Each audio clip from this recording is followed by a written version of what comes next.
عارفين ايه هي الحاجة الأهم من الفلوس في القرن ال21؟ الإجابة هي الداتا أو البيانات. وجايز تستغرب من الموضوع، بس فكر فيها شوية كده. احنا في عصر متطور تكنولوجيا جدا جدا، بنستخدم فيه الانترنت في كل حاجة تقريبا، في معاملاتنا المالية، التواصل الاجتماعي، البيع والشراء وغيره وغيره. في أكتر من 400 مليون تيرا بايت من الداتا بيتم إنتاجهم يوميا من استخدام الانترنت بس. الداتا دي من أول اسمك وإيميلك، مرورا بكم مرة ضغطت على البوست الفلاني عشان تقرأه، ايه هي المواضيع اللي بتحب تتابعها على السوشيال ميديا، ايه هي الحاجات اللي بتشتريها اونلاين، عملت كومنت لمين، ايه المنتج اللي عجبك واديت فيه تقييم حلو، وايه المنتج اللي اديت فيه تقييم سيء، وغيره وغيره. لو قعدنا نقول كميه الداتا اللي احنا بننتجها مش هنخلص. المهم ان البيانات دي كلها مهمه جدا لاصحاب الشركات والبيزنس، حتى مهمه لصاحب منصه التواصل اللي انت بتتفاعل عليها اصلا. البيانات دي بيستخدموها في تطوير منتجاتهم وتحسين جوده منتجات الشركه وادائها وتحسين خدمه العملاء ومعرفه الشرائح العمريه المستهدفه للاعلان الفلاني وهكذا. ومن خلال البيانات دي اصحاب الشركات بيقدروا ياخدوا قرارات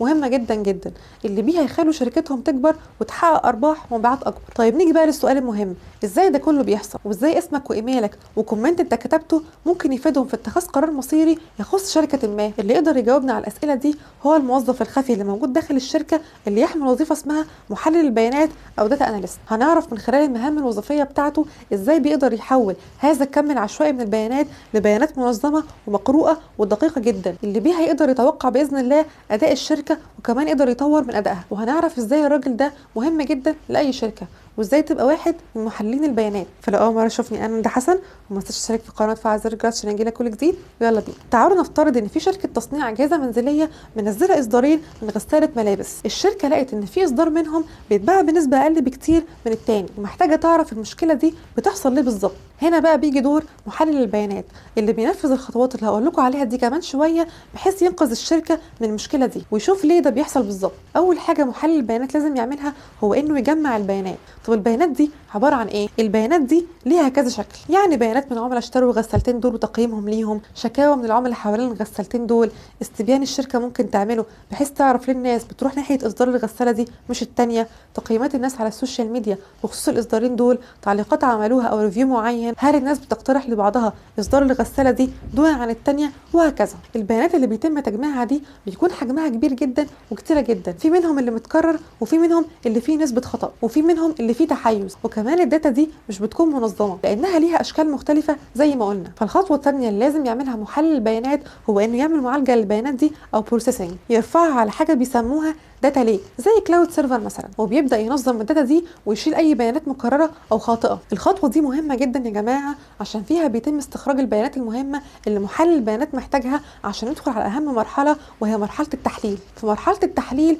بيبدا يستخدم حاجه اسمها داتا مايننج، ودي عباره عن طرق معينه زي مثلا الماشين ليرنينج والديب ليرنينج لاستخراج باترن او نمط او حاجه مشتركه في البيانات اللي تم تجميعها دي. يعني مثلا في الاصدارين اللي تم انتاجهم من الغسالات، هل في واحده فيهم سعرها اعلى من الثانيه رغم ان مواصفات الاصدارين قريبين من بعض؟ هل في عيب معين من الاصدار الثاني خلى الناس تبعد خالص عن الاصدار ده؟ هل في مشكله مثلا في توفير قطع غيار الاصدار الثاني؟ نتيجه التحليل اللي عمله محلل البيانات بتخليه يدخل على المرحله اللي بعدها، وهي مرحله اتخاذ القرارات. بس الحقيقه المرحله دي مش بتاعته هو، دي تخص اصحاب الشركه او الرؤساء التنفيذيين. ولان ما ينفعش طبعا تدخل على الرئيس التنفيذي وايدك فاضيه كده من غير تقرير او برزنتيشن محترم، فمحلل البيانات بيحول النتائج اللي حللها دي لاحصائيات وتقارير يقدر يعرضها على الرؤساء دول، بحيث ياخدوا قرار يخص الاصدار ده ويخص مصلحه الشركه في موضوع قله المبيعات. شفت بقى بياناتك وابسط تحركاتك على مواقع التواصل الاجتماعي مهمه ازاي؟ طيب احنا كده شرحنا المهام الوظيفيه لمحلل البيانات. ازاي بقى تبقى واحد من محللين البيانات؟ عاوز اقول لك قبل اي حاجه ان المجال ده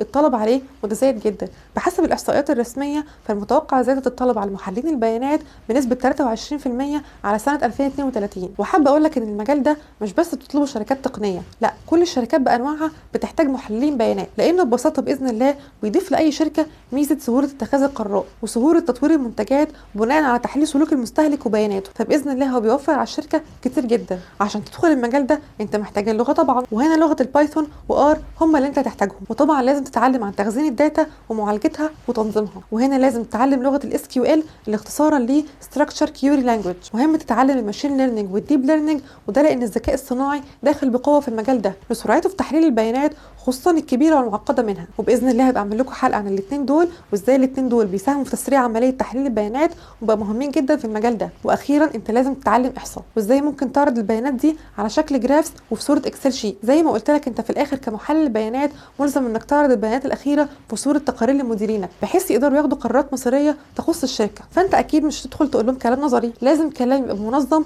ومبني على احصائيات مؤكده انت عاملها. طبعا خريجين كليه حاسبات ومعلومات يقدروا باذن الله يدخلوا في المجال ده على طول، لكن انت لو لا قدر الله ما لحقتش الكليه ممكن تعمل كارير شيفت للمجال ده عن طريق انك تتعلم الحاجات اللي قلت لك عليها. وفي طبعا كورسات كتير اونلاين واوفلاين بتعلم تحليل البيانات وبتوفر لك رود ماب او خريطه تعليم محترمه تسهل عليك الوصول باذن الله للوظيفه المهمه جدا دي. فعاوزاك تقول لي انت متفق معايا ان انا في عصر البيانات فيه اهم من الفلوس فعلا؟ قول رايك في الكومنتات، واللي حابب تتكلم عن ايه تاني الفتره الجايه باذن الله، ولو في مجال نفسك تعرف عنه قول لي عنه هعمل لك عنه حلقه مخصوص باذن الله. واحب طبعا لو شاركت الفيديو مع صحابك او مع الناس اللي حابين يعرفوا اكتر عن المجال ده او المجالات المختلفه في سوق العمل. وما تنساش طبعا لو عجبتك الحلقه لايك واشترك بالقناه وفعل زر الجرس عشان يجيلك كل جديد، واشوفك باذن الله في حلقات جديده. وسلام عليكم.